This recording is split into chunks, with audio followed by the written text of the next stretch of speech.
Bed 13. It looked like any other bed in the middle of the ICU, surrounded by machines, monitors, and cables. But at the same time, it was different. I noticed it within my first few days as a nurse at the hospital. The air around it felt thick, suffocating, like a dense fog pressing down. Many chalked it up to superstition, nurses whispering about a cursed bed or the bed of bad luck. Easy enough to ignore that kind of gossip, until I had to care for someone in it. One night, my shift started like any other. Dim lights, long hallways, the beeping of monitors echoing down the corridor. But when I reached bed 13, I saw a man, the new patient. He looked frail, pale-faced, and wrapped in tubes and wires. His breathing was steady, calm, almost too calm. And for a fleeting second, I thought he smiled. A smile that didn't belong. Something was off. As I read through his chart, looking for anything that could explain his unsettling presence, I found nothing. No records, no name, no diagnosis. As if he didn't exist. That's when a fellow nurse, eyes wide, whispered to me, "Danny, no one stays in that bed for long." I wanted to laugh, thought it was just a story to scare the newbies. But deep down, I felt a twinge of fear. As days passed, I noticed there really was something strange about bed 13. Patients placed there often faced tragic outcomes, like a shadow loomed over them. Worse yet, some spoke of seeing things, whispering about presences no one else could perceive. And then, on one particularly quiet night, I found myself alone, staring at bed 13. Suddenly, I felt a distinct sensation, someone watching me. I knew the patient was unconscious, but I felt his eyes on me, like he wanted to tell me something, like he was waiting for me to do something. It became a mystery that consumed me. I tried to ignore it, telling myself it was just the fatigue of night shifts, but I couldn't shake the feeling that bed 13 was cursed. A curse no one else could see, but that seemed to cling to its occupant in a way I couldn't understand. In that silence, that uncomfortable presence, I started to grasp that bed 13 wasn't just a place for patients to rest. It was an anchor for something far more sinister. I couldn't get bed 13 out of my head. The whispers of my coworkers, the suspicious glances, everything seemed to point to something I couldn't explain. But the worst part was the connection to my mother. One day, as I sifted through my own thoughts, trying to make sense of everything, I remembered a story my mother used to tell. She was a nurse too, worked at the same hospital for many years. And I recalled something vague she said about the ICU. Something about a patient who never left bed 13. Her voice was low when she spoke about it, as if she were confiding a secret that should never be revealed. Back then, they were just old stories to me, an attempt to scare a daughter too young to grasp the weight of working in a hospital. But now it all made sense. That patient, that bed, it was as if my mother had left me a puzzle to solve, one I never wanted to know about. During one of my days off, I visited my mother. She retired a few years ago, and as soon as I got there, I couldn't wait a second longer. Before we even hugged, I blurted out, "Mom, do you remember bed 13? Do you remember that patient?" Her face changed instantly. The color drained from her eyes, and I knew she knew exactly what I was talking about. She tried to change the subject, pretending it was nothing, but I pressed on. Then, with a heavy expression and a trembling voice, she told me, "Danny, there was a patient. His name was Pedro. He was there when I worked in the ICU, a severe case, but his story is a sad one. It wasn't just the illness that took him." She looked at me seriously and hesitated for a second. "He suffered a terrible accident and came in critical condition. But, Danny, they say he died because of negligence." My heart pounded. My mother explained that Pedro came in on a chaotic night, and the doctors were overwhelmed, struggling to keep up with the severe cases. In the chaos, a mistake was made, a fatal one. Pedro died in that bed. My mother lowered her voice even further, almost as if afraid someone might hear, and said, "They say his soul never left." And at that moment, I understood. Maybe the reason I felt so connected to this bed, to that mysterious patient, was because my mother was there when it all happened. like she had left a part of her own soul behind in bed 13, along with Pedro. Now, I knew I couldn't just ignore it. There was something there, something calling out to me. I had to find out more, and maybe, just maybe, I could do something to finally free Pedro from that bed that held him between this world and the next. That night, I returned to the hospital with a weight on my chest. The lights in the ICU seemed colder, and every sound, every beep of a monitor, every step down the hallway, echoed differently. I went straight to bed 13, almost like I was being pulled by an invisible force. The patient was there, motionless, the same as always, but something felt different. I adjusted the monitors, did the routine checks, but something in the machines caught my attention. The numbers were all normal, but the frequency of the signals had a strange rhythm, like they weren't just measuring his life but trying to communicate. It was like a code I couldn't decipher. I stood there, staring at the screen. Then suddenly, one specific monitor started beeping. The sound was different from the others. Not a standard emergency alarm, but a repetitive, hypnotic tone that seemed to follow a pattern. I tried to adjust the wires, check for any errors, but the pattern continued, like it was whispering something. The beeps formed a kind of rhythm, almost like an irregular heartbeat, pulsing in sync with the room around me. And then, the screen started flashing. Numbers and lines appeared and vanished, as if the monitor was trying to show something, deliver a message. I started writing frantically, hoping to understand the pattern, but it was all jumbled. The room felt darker, the air denser, and I felt a chill run down my spine. That's when I saw it. In the reflection of the screen, the patient, who had been still until that moment, slowly turned his head toward me. His eyes were open, fixed on mine. It wasn't a vacant stare like the other nights. It was like he saw me, like he knew I was trying to understand, trying to listen. And his lips, cracked and dry, moved just for an instant, but no sound came out. I stumbled back, terrified, nearly dropping the papers in my hand. I ran to find Dr. Marta, but when we returned, everything was normal. The patient's eyes were closed, the monitor silent, the same scene as always, as if nothing had happened, as if I had imagined it all. But I knew it wasn't just my imagination. That look, that rhythm on the monitors, they were seared into my mind. There was something about that patient, something trying desperately to reach out. It was as if bed 13 was a passage, a portal, and he was stuck between two worlds. I knew I had to understand what he wanted to say. And that night, as I looked at bed 13 for the last time before ending my shift, one thing became clear. Pedro was trying to tell me what really happened. And the monitors, those hypnotic, disturbing beeps, were the only means he had to share his story. I was determined to understand the message Pedro was trying to send.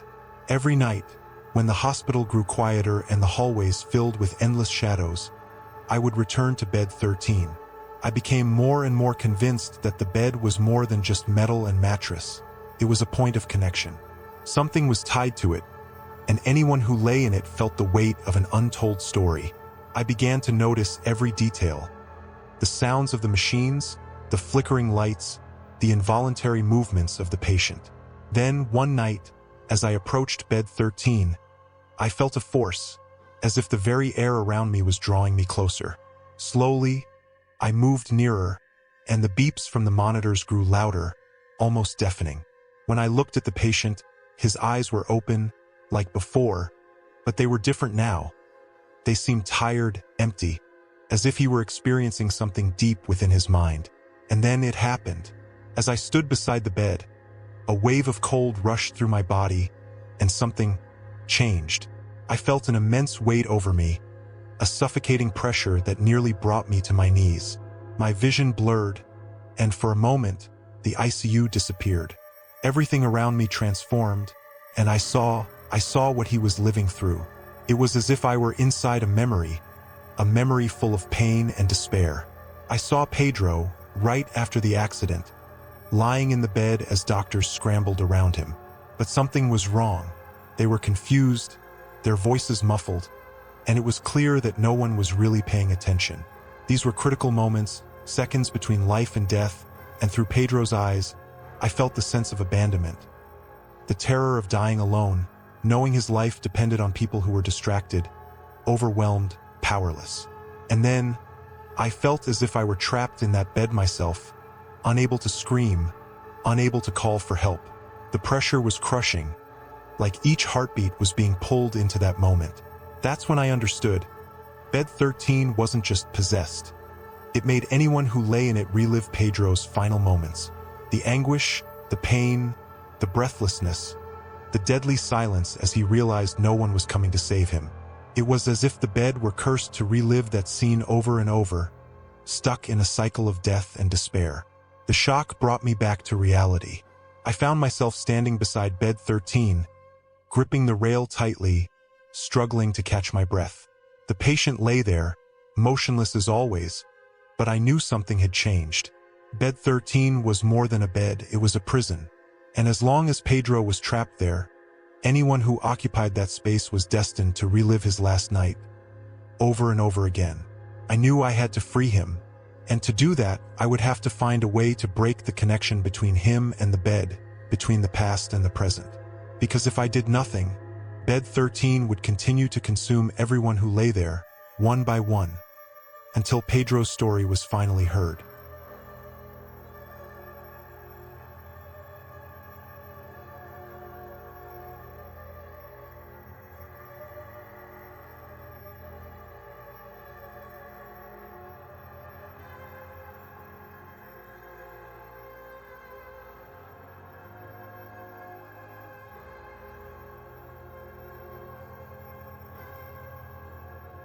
It was just another night shift when Daniel was wheeled through the hospital doors. Critical condition, the victim of a brutal accident. As the doctors scrambled to stabilize him, I could only think that he was hanging by a thread, caught between life and death. Every minute counted, and even after he was moved to the ICU, his condition continued to deteriorate, until he fell into a deep coma. In that moment, it felt like time had stopped for him. And that's when Cloves showed up, a middle-aged man with an expression of exhaustion and desperation, claiming to be Daniel's uncle. He came every night without fail. Even when the doctors had lost hope of any recovery, Cloves was there, holding Daniel's hand, staring at him with a mix of hope and sadness that broke anyone's heart to see. I was the nurse assigned to Daniel, and every shift of mine, Cloves always showed up. At first, we talked about trivial things, the weather, football. But soon enough, he started to open up. He spoke about Daniel's life, about how he'd always been full of life, stubborn, adventurous. He shared funny stories, joyful moments, as if trying, in some way, to bring a piece of Daniel's life back into that silent room. And I listened, attentively, trying to bring some comfort to an uncle who, despite all odds, never lost faith. In the beginning, it seemed like just family love. An uncle trying to be present in the most critical moment of a loved one's life. But as time went on, something began to change. I started to notice that Cloves' visits were becoming more intense. He'd always arrive at the same hour, like he was following a precise ritual. He'd sit beside Daniel and watch him with eyes that seemed almost hungry. On certain nights, he didn't say a word. He just sat there, staring. It was as if every second he spent next to Daniel carried a weight I couldn't comprehend. As if he was holding onto that room by some invisible thread, bound by a promise I didn't yet know. One night, while I was checking Daniel's machines, Cloves moved closer than usual. He was very close, his face just inches from mine, and I could see the exhaustion etched in his eyes. "You have to take care of him, Marcos," he said, his voice trembling with emotion. "You have to promise me nothing will happen to him." The urgency in his voice threw me off. It was as if Cloves knew something I didn't, like there was a hidden truth behind that expression of despair. I nodded, trying to keep my composure. "Of course, Cloves. We're doing everything we can. Daniel's receiving the best care possible." He stared into my eyes for a long time, as if trying to gauge my sincerity, as if he needed to be sure I was telling the truth. Then, in an abrupt movement, he turned his back and left the room, disappearing down the dark corridor, his figure blending into the shadows of the hospital. In that moment, I stood there, in silence, trying to make sense of it all. That plea wasn't just from a worried uncle. It felt like he was making one last, desperate request, or as if there was something more at stake. Something I couldn't yet understand, but that would change everything I thought I knew about Cloves and his connection to his nephew. After that night, I couldn't get Cloves' words out of my head. The way he begged me to care for Daniel was unlike anything I'd seen before. It wasn't just fear, it was desperation. Like there was an urgency that went beyond what my eyes could see. I spent my days trying to forget, telling myself it was just the exhaustion of dealing with a relative in a coma. But then things started to get strange. First, it was small details. The nights seemed darker, like the hospital lights weren't enough to push back the shadows. There was a constant chill in the ICU that no heater could fend off, and I felt the weight of something I couldn't define. But what really disturbed me was Cloves. He would appear like clockwork at the exact same hour.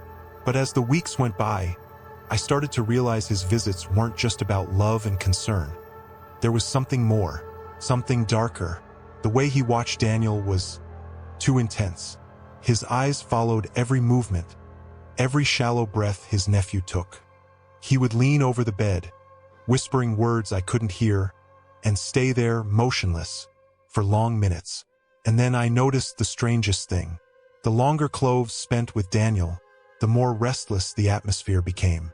The monitors around them seemed to go haywire, the numbers spiking and dropping without reason, and Daniel, even in a coma, seemed to respond in some way. His fingers would twitch, his muscles contract, like he was trying to wake up, to escape from something unseen. One night, while making my rounds, I found Cloves standing beside Daniel. His back was to me, but I could see his shoulders shaking, as if he were crying or praying. I stood there at the doorway watching, and that's when I heard it. A faint whisper, coming from Cloves, sounding like a desperate prayer, but the words were unintelligible, like a language I didn't recognize. Something deep and ancient, as if he were invoking something. The air around Daniel seemed to vibrate. The monitor's beeping quickened, becoming frantic, and for a moment, I was sure Daniel was going to wake up. But then, as if the very darkness of the room dispersed, everything returned to normal. The monitor steadied, Cloves stepped away from the bed, and I stood there, in the hallway, wondering if I'd imagined the whole thing. When he left that night, he didn't meet my eyes. He just walked past me, in a hurry, like he was fleeing from something or someone. And then I was left alone, looking at Daniel, trying to understand what was happening there. There was more to those visits, something Cloves wasn't telling me. And as I stared at Daniel's serene face, caught in that deep sleep, one question kept turning over in my mind. What was Cloves really trying to do? After that night, the unease only grew inside me. I started to dig, trying to piece together Cloves' connection to Daniel. I needed to understand what was going on. But the more I searched for answers, the more questions surfaced. I began to ask the other nurses discreetly about Cloves, trying to see if anyone else had noticed his visits or overheard anything. And to my surprise, no one seemed to have noticed anything strange. To them, he was just another worried uncle visiting his nephew in a coma. Some didn't even remember seeing him every night, which made me question if I was the only one paying attention to Cloves. So I went to the hospital records. I wanted to learn more about Daniel, about the accident that brought him there. When I found his file, what unsettled me was the lack of information about his family. No mention of parents, siblings. Just a brief note of an uncle named Cloves as the sole emergency contact. But as I reviewed the details, I realized that Cloves was only listed after Daniel fell into a coma. It was as if he had simply appeared out of nowhere to assume this role. Something was wrong. Cloves knew more than he let on, and I was determined to find out. I went back to the hospital that night to confront him. If he showed up like always, I would corner him, ask the right questions, and not let him slip away without answers. I needed to understand his role in all of this. But Cloves never showed. That night, for the first time since Daniel fell into a coma, Cloves did not come. Minutes passed, then hours and nothing. I made my rounds as usual, checking Daniel's vitals, trying to ignore the disturbance of Clove's absence. And that's when I noticed the air in the room felt different, lighter, almost calm. And then, as I was checking the machines, I heard a murmur coming from the bed. A weak, raspy voice. It was Daniel. He was moving his lips, whispering something I could barely make out. I leaned closer, my heart pounding, trying to catch his words. At first, it didn't make sense, disjointed syllables, broken sentences. But then he said clearly, "He is here every night." My body froze. I bent down to listen more, but his voice faded away, swallowed by unconsciousness, returning to silence. He knew. Even in his coma, Daniel knew Cloves had been there with him night after night. And the way he spoke those words, his voice laced with both fear and pleading, made me question. Did he want those visits? Was Cloves truly there to help? What I didn't know at that moment was that Daniel was trying to warn me, trying to alert me to something I still couldn't grasp. And as I stood there, looking at his face, one thing was certain. Cloves was not just a concerned uncle. There was a reason he disappeared that night, and I was getting closer to uncovering a truth that would forever change everything I thought I knew about the bond between them. After that night, I was more determined than ever to uncover the truth about Cloves. The sense that something dark lingered around Daniel was impossible to ignore, and Cloves' absence, it wasn't a good sign. The hospital felt different without him, emptier, yet charged with some invisible tension. It was as if something was on the brink of happening, and I was just waiting for the right moment to understand. And then, on one silent early morning, while I made my rounds, the impossible happened. The monitors began to blink frantically, alarms went off, and I rushed to Daniel's bed. He was convulsing, his fingers twitching, his chest heaving as if he were fighting for breath. I called the medical team, adrenaline flooding my veins, and everyone rushed around him. Every second felt like an eternity as we tried to stabilize his vitals. Then, as if something had pulled him out of a deep sleep, Daniel opened his eyes. For a moment, no one could believe what they were seeing. It was a miracle. After weeks in a coma, he had finally woken up. His face was pale, but there was life in his eyes, a consciousness that had been lost for so long. The medical team did everything to comfort him, to explain where he was, what had happened. But there was one thing no one could explain. What had made Daniel wake up? While the doctors cared for him, I stepped back, trying to process what had just happened. Cloves' absence that night. Could it be related? He was always there, always by his nephew's side. But just when he was gone, Daniel woke up. The thought sent a chill down my spine, and I knew I had to speak to Daniel. When everything calmed down and he was more stable, I approached him, not quite sure what to say. "Daniel, I know it's difficult, but do you remember your Uncle Cloves?" I asked, trying to keep my voice steady. His eyes widened, and I saw something change in his face. A mix of surprise and pain. "Cloves? My uncle?" He paused, as if trying to process the name. "Marcos, that can't be possible. Cloves died. He died years ago, in a car accident." I was left speechless. The revelation hit me like a punch to the gut. Cloves? Dead? How could he be dead when I had seen him all those nights, beside Daniel, holding his hand, whispering to him? My world spun. The pieces didn't fit. I wanted to ask more, but Daniel was exhausted, still recovering. He closed his eyes, and I left the room, trying to contain the storm of thoughts. As I walked down the hallway, everything seemed to make sense, and at the same time, nothing did. Was Cloves a ghost? A spirit who, somehow, was there to watch over Daniel? And if so, why did he vanish at the exact moment Daniel awoke? One thing became clear to me that night. Cloves' visits were not just out of love and concern. They were for protection. As if he were fulfilling some kind of mission, watching over his nephew as he fought to return to life. And once that mission was complete, he disappeared. It was a chilling thought, and yet, somehow comforting. Because maybe, just maybe, Cloves had come to make sure Daniel would be okay, that he would have a second chance. And now that that chance had been granted, he could finally rest in peace. In the days that followed, As Daniel recovered, the sense of unease I carried seemed to transform. It wasn't just about the fear of the unknown or the mystery of those nightly visits anymore. It was about what had truly happened there. Cloves, or whoever he had been, seemed to have finished what he needed to do. But there was still one last thing I needed to understand. I had to know if Daniel felt the same peace that I felt now. One morning, after all the tests and daily procedures, I sat down beside Daniel's bed. He was getting stronger, eating, speaking more easily.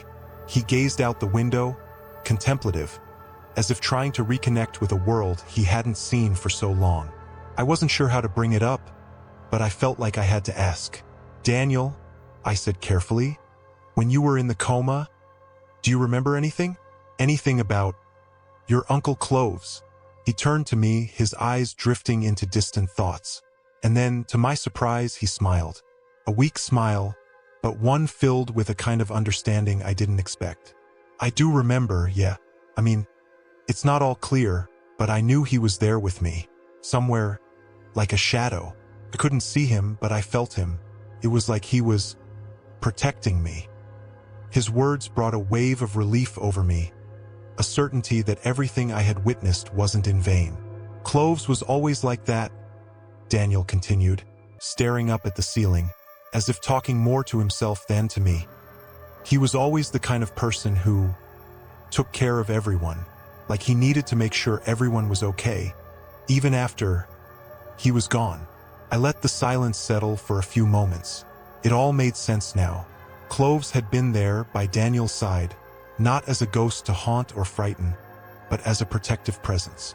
He had come from somewhere, somehow, to make sure Daniel would be okay, to give him the chance to wake up, to go on living. And when Daniel finally did wake, Cloves was able to move on. "Do you think he came to help me come back?" Daniel asked, breaking the silence. I looked at him, not knowing exactly what to say, but then nodded. "I think so, Daniel. I think he came because he couldn't leave you alone. And now that you're okay, he can finally rest." Daniel smiled again, this time more fully, as if a heavy burden had been lifted from his shoulders. "He was always like that, always protecting me. I guess in the end, he did it one last time." Those words echoed in my mind.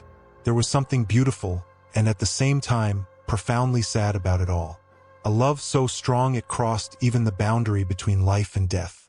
And as I left Daniel's room, leaving him to rest and heal, a deep peace washed over me.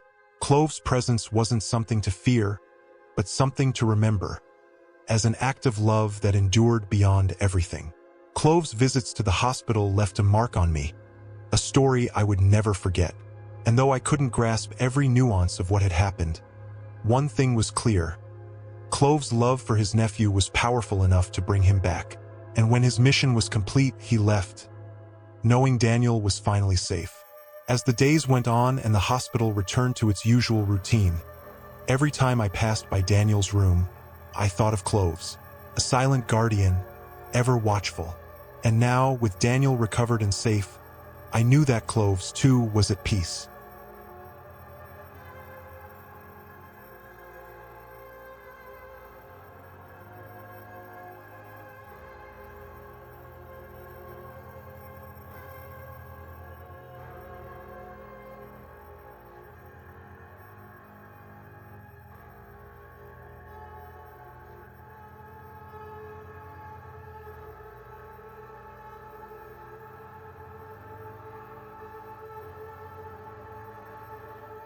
I didn't want to believe it. At first, it seemed coincidental, or maybe I was just worn out from the frantic pace of the ICU. But the more I observed, the more certain I became. Something wasn't right with Andre. He was a nurse like me, new to the hospital, always quiet, very efficient, almost obsessively dedicated to his work. But there was something about him, a strange presence, a silence that hung around him like a dense cloud you couldn't see through. At the beginning, I didn't pay much attention. Who would suspect someone so calm, so focused on helping? It was a relief to have someone like him on the team, especially during the tougher shifts. But then, patients started dying. And what scared me wasn't just the number, but how it happened. They would pass away peacefully, without signs of pain, without a struggle. Terminal patients who had suffered for weeks, suddenly gone as if they'd fallen asleep, with a serene smile on their lips. It was strange, because deep down, death is almost never that easy. Something about that tranquility unsettled me. And that's when I began to notice a pattern. All these deaths happened during the night shift, when Andre was on duty. He was always nearby, calm, as if he was taking care of everything, making sure the patients were comfortable. But I started to suspect there was something more to his care.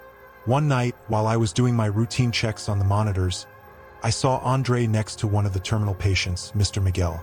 The elderly man had been fighting illness for a long time, and we all knew he didn't have much time left. But even so, the way Andre moved made me stop and watch. He leaned in close to Mr. Miguel's ear and started whispering something.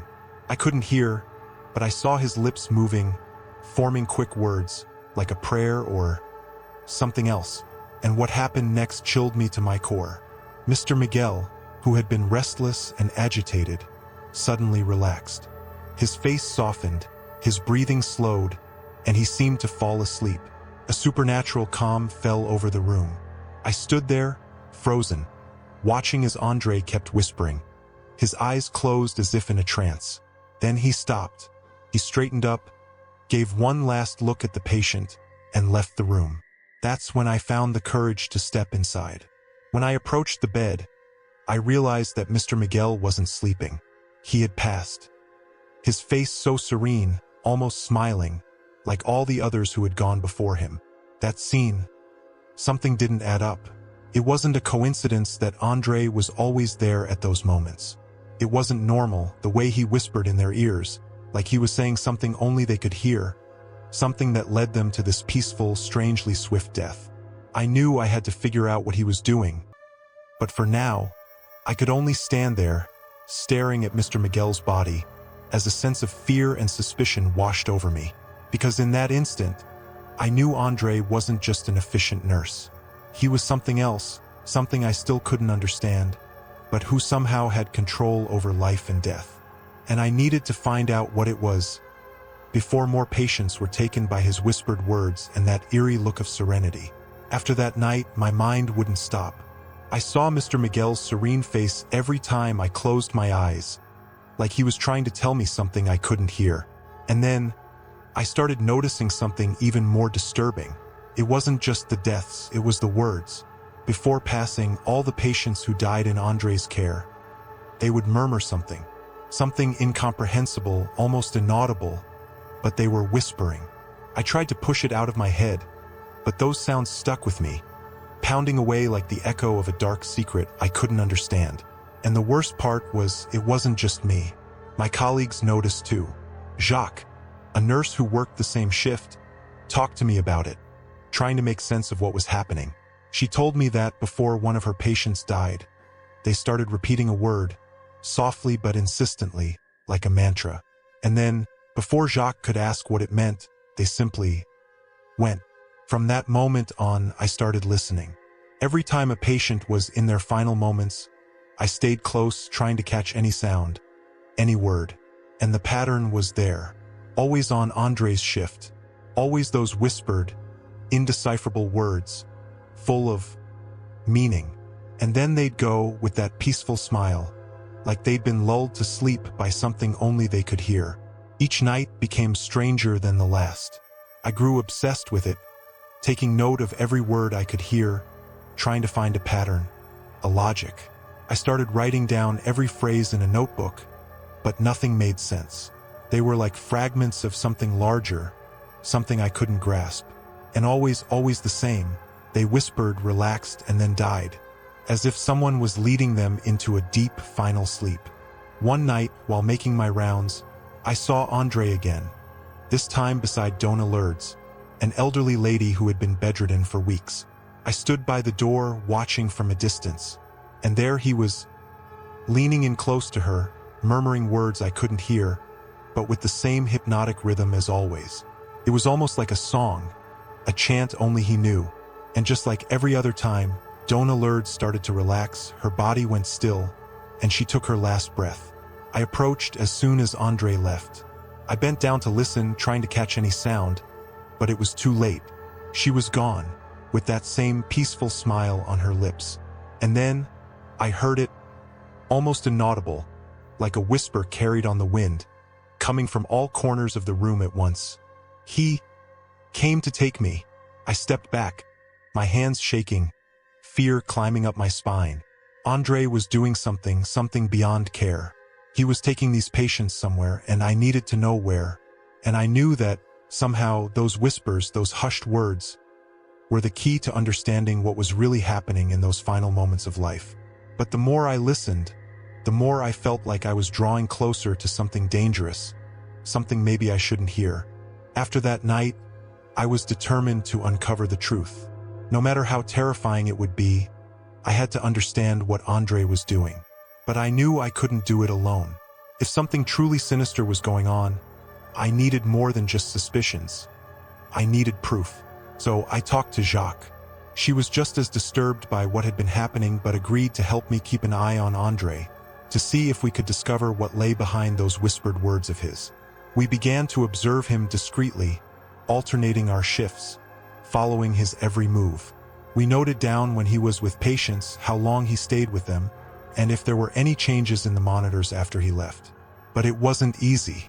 Most of the staff saw Andre as an exemplary nurse. Even when terminal patients died, it was always with that air of peace, which made everyone believe he was, in some way, providing a gentle passing. And the hospital was always so busy, so chaotic, that no one had the time to notice the pattern, to link the deaths to him. I knew I needed something more concrete, so I started digging through the hospital records, searching for any connections. I spent hours and hours going through files, trying to find anything that could tie Andre to the deaths in some way. And that's when I found it, a small detail that made my heart race. In every record of a terminal patient who died peacefully, there was a note, like a digital signature. Andre had been with them during their last hours of life. Jacques and I reviewed all the records. It wasn't a coincidence. It was a pattern.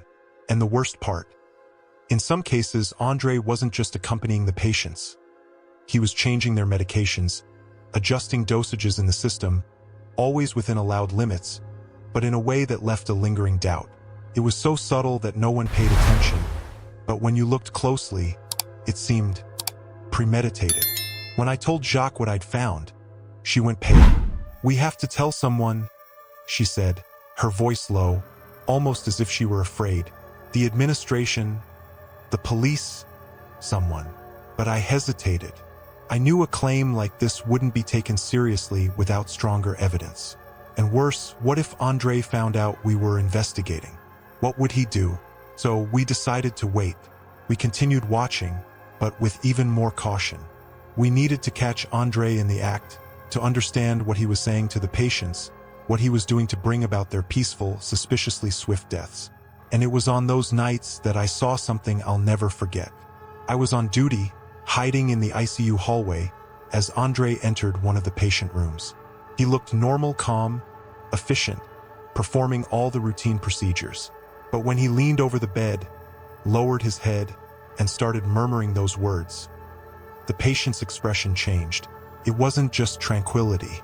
It was as if the entire room were shrouded in a dense fog, an invisible presence I could feel on my skin.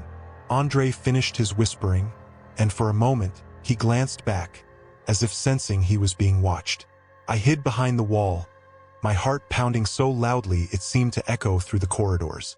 And it was in that split second that I was sure he was doing more than just comforting the patients. He was controlling that moment, manipulating their deaths in a way no one else could see.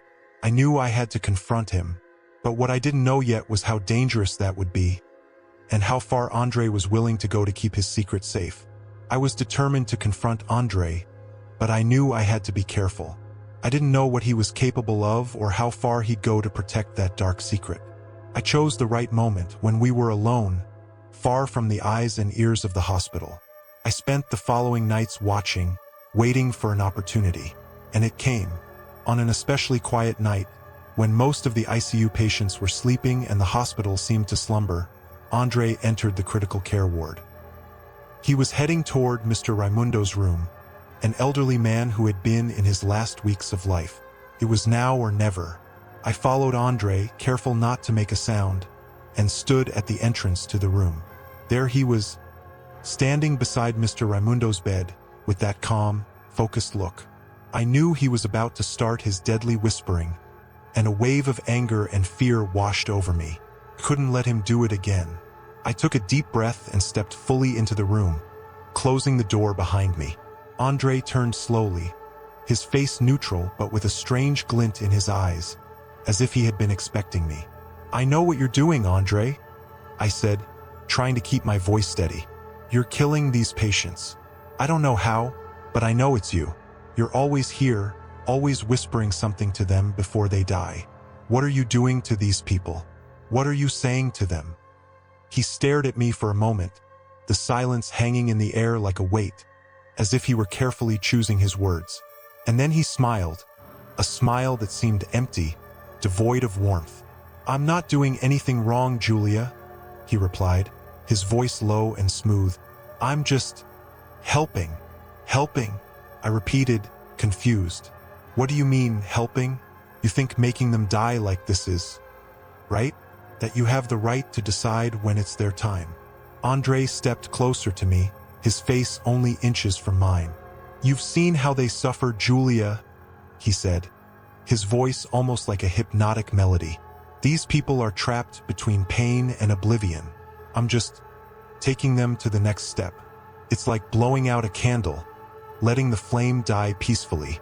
They don't have to feel pain anymore, don't have to be afraid." A shiver ran down my spine. There was something in his eyes, a chilling tranquility, as if he truly believed he was doing something good. But I knew it wasn't right. "And what about those words?" I pressed. "What are you whispering to them? It sounds like some kind of chant or something." He sighed, as if he were about to reveal some ancient secret. "They're just words of comfort," he said, glancing over at Mr. Raimundo, who lay in the bed. "A kind of passage ritual. I learned it from someone very special, someone who also understood that death doesn't have to be a burden. A healer on a journey I took long ago. He taught me that we can help souls cross over, find peace. And that's what I'm doing. Just helping." I stepped back, the terror growing inside me. A ritual. I knew he was toying with something he shouldn't. Maybe he believed he was helping, but the truth was he was playing with life and death, manipulating forces he clearly didn't understand. And I knew I had to stop him before anyone else was taken by his hypnotic words. "This isn't right, Andre," I said, my voice trembling with fear. "You can't do this. You don't get to decide when someone dies. This isn't helping. It's stealing their lives before their time." He looked at me, and for a moment, I thought he might attack. But instead, he just smiled again. A cold, distant smile. "You don't understand, Julia. I'm only bringing peace." And then he walked past me, leaving the room without looking back, as if that conversation had never happened. And there I stayed, alone with Mr. Raimundo, my heart racing and my mind spinning. I knew Andre believed he was doing something good, but I also knew that it had to stop, because if it didn't, he would take more people, more innocent patients, whispering his words to make them cross over to the other side. In that moment, I decided that I needed to find a way to stop Andre before he caused any more deaths disguised as tranquility. After that night, everything changed. Andre continued his work, unbothered, as if nothing had happened, as if that tense conversation between us had never existed. But I knew something was wrong, that I needed solid proof to expose him, or he would continue his ritual of passage. So I went to the hospital administration. I told everything I knew to the director, Carla. I spoke about the deaths of the terminal patients, how Andre was always there, whispering those words. She listened in silence, but it was clear she was skeptical. "Julia, what you're saying is very serious," she said, crossing her arms. "If what you're saying is true, we need concrete proof. We can't just accuse him without evidence." I knew she was right, and that's why that same night we called in the hospital security team.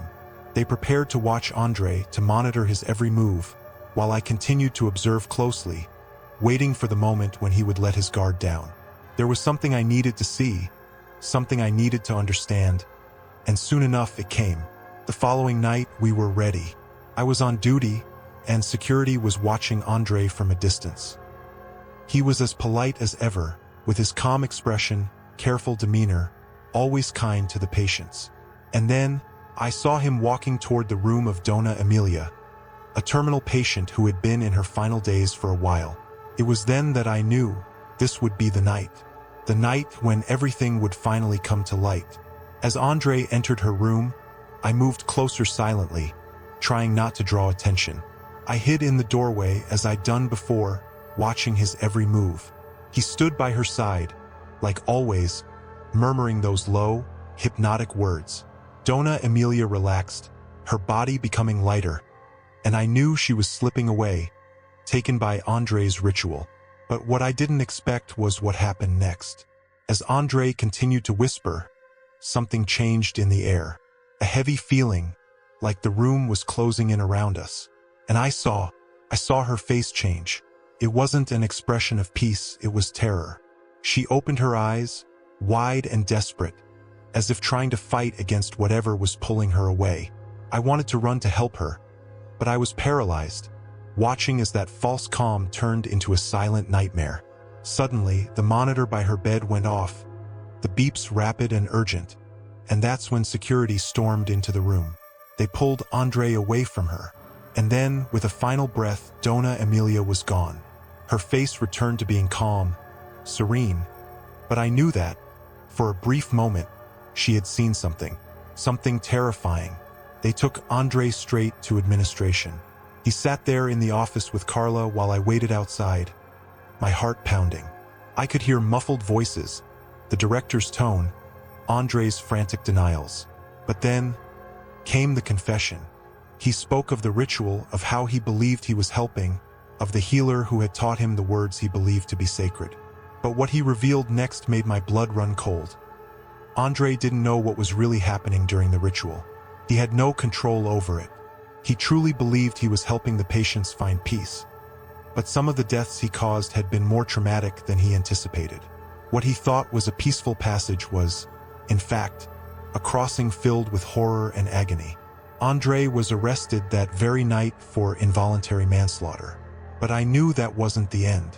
Even after he was taken away, even after the hospital underwent a full investigation, I continued to feel that presence in the air, that sensation that something was still there, hiding, waiting to be revealed. The hospital security protocols were tightened. Things changed. But I never forgot the faces of those patients, the words they whispered before dying. I knew Andre had been playing with forces he didn't understand, and now, I couldn't help but wonder if those forces were somehow still present. Because even with him in prison, even with the end of his dark practices, the hospital still felt heavy, as if there was something in those rooms that couldn't simply be shut off. As if the whispers of those who had gone still echoed through the walls. A dark reminder of how frightening the unknown can be. And even now, as I walk through the ICU corridors, I can't help but look over my shoulder, listening, waiting for a distant echo of something that never should have been set free.